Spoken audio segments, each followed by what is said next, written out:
ఈ రోజున మీరు గమనించండి, క్రిస్మస్ గురించి వాక్యాలు చెప్తా ఉంటారు, ఆ కన్య గర్భం ధరించి అని చెప్తా ఉంటారు, వాస్తవమే. కానీ ఈరోజు నేనేం చెప్తాం అనుకుంటున్నానంటే, అసలు యేసు ప్రభువు దగ్గరికి ఎందుకు రాట్లా మనుషులు? చాలామంది, కొంతమంది రాట్లా దేవుని దగ్గరికి. ఎందుకు రాట్లా మనుషులు? ఎందుకు రావట్లేదో మీకు ఒక మాట చెప్తా. మనిషికి దేవుని దగ్గర రాబడడానికి గల ప్రధాన కారణం ఏంటంటే, మనిషి జ్ఞానం కలిగిన వాడు అనుకుంటాడు. హల్లెలూయా చెప్పండి. మనిషి జ్ఞానం కలిగిన వాడు అనుకుంటాడు. నేను చాలా జ్ఞానం కలిగిన వాడిని అనుకుంటా ఉంటారు. ఇక నాకు దేవుడితో పని లేదు. బైబిల్లో రాసి ఉంది, ఏమనుందంటే, నువ్వు జ్ఞాని అని అనుకోవద్దు. ఓ మట్టి మనిషా, నువ్వు జ్ఞాని అని అనుకోవద్దు. జ్ఞాని అని అనుకొని దేవునికి దూరం అవ్వద్దు. మనిషి జ్ఞానంతో ఏదైనా సాధిస్తాడు, ఏదైనా చేస్తాడు. అబ్బో ఏమో పల్లె జ్ఞానం కలిగిందయ్యా అని చెప్తారు. ఒక్కొక్కరైతే ఈయన చాలా జ్ఞానం కలిగిన వాడయ్యా, ఎందుకంటే ఈ చదువులు చదువుతున్నారుగా, పెద్ద పెద్ద చదువులు చదువుతున్నారు, మైండ్ అంతా దాని మీద పెడుతున్నారు, జ్ఞానంతో ఎన్నెన్నో చేస్తున్నారు, ఆకాశానికి కూడా వెళ్ళొస్తున్నారంట. హల్లెలూయా. చంద్రమండలం కూడా వెళ్ళొస్తున్నారంట.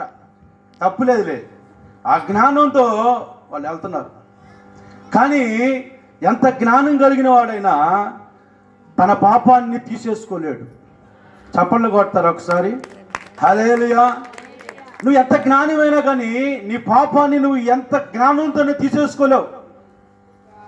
ఈరోజు నేను యేసుక్రీస్తుకి దూరంగా ఉండటానికి గల ప్రధాన కారణం ఏంటంటే, నేను జ్ఞానం అనుకుంటున్నావు.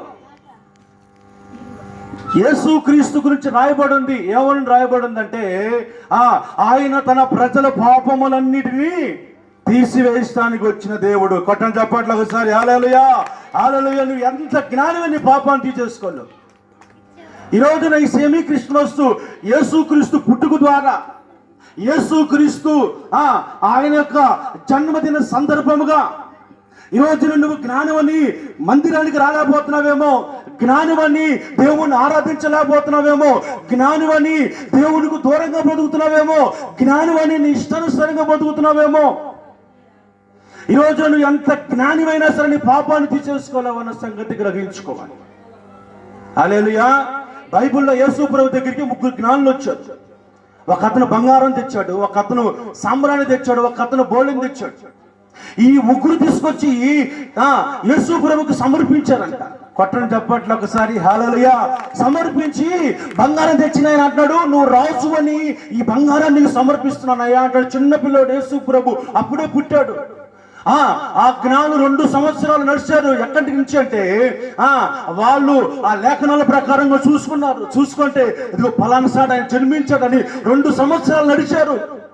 ఆకాశం నడుస్తుంది, ఆకాశం దారి చూపిస్తుంది. హల్లెలూయా.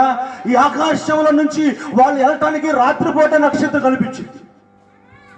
ఇప్పుడు నక్షత్రం వెలుగుతుంది, పొద్దున పూట అంత కనిపించదు, నైట్ పూట బాగా కనిపించింది. అంటే ఆ నక్షత్రం కోసం వాళ్ళు ఏం చేశారంటే 2 సంవత్సరాలు ప్రయాసపడ్డారు. విమానాలు ఎక్కలేదు, లారీలు ఎక్కలేదు, బస్సులు ఎక్కలేదు. 2 అడుగులేటలకు ఈ రోజున మన వాళ్ళు అమ్మా అంటారు. అవునా కాదు? హల్లెలూయా. వాళ్ళు జ్ఞానం కలిగిన వాళ్ళు, జ్ఞానంతో కాపురాన్ని పాడు చేసుకునే వాళ్ళు ఉన్నారు. జ్ఞానం